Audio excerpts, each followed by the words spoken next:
Kasalukuyan ngang nasa Amerika sina Janine Gutierrez kasama ang ilang cast sa seryeng Dirty Linen na sina Sanjo Marudo, Seth Fidelin, Francine Diaz, John Arcilla at Tessie Tomas. Magkakaroon kasi ng show sa Memorial Auditorium sa Sacramento, California ngayong August 26, 2023, Saturday. At sa August 27, 2023, Sunday, makakasama naman ni Jed Madela, sina Janine at Sanjo sa kanyang 20th anniversary concert na magaganap naman sa Houston, Texas.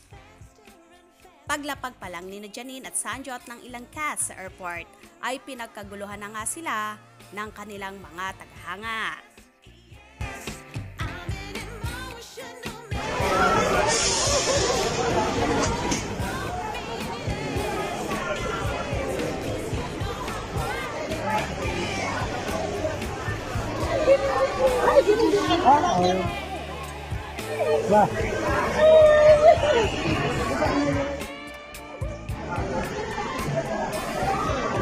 Pintas niya.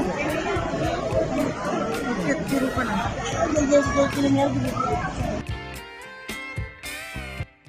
At dahil nga sa napakainit na pagtatapos ng Dirty Linen, kaya naman inaabangan lahat ng sumusubaybay ang pagtatapos na 2 gabi na lang mapapanood.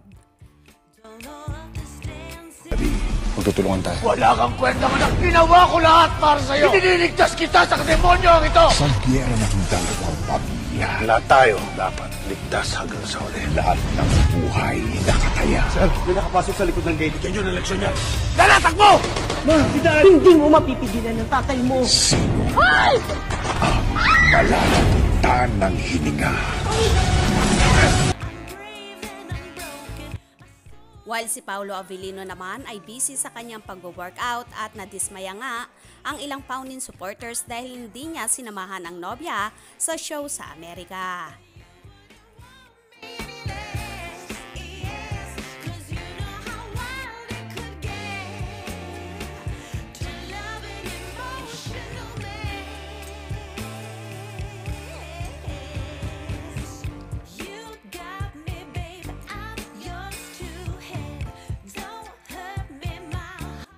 Bakit kaya nga hindi nakasama si Paolo kay Janine sa California? Busy kaya ba ang aktor or wala lang talagang time si Paolo dahil sa taping sa kanyang bagong serye Ang Linlang?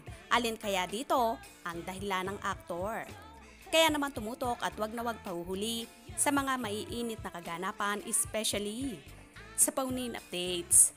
Mga ka-scoop, anong inyong magiging reaction sa bidyong ito? Comment below.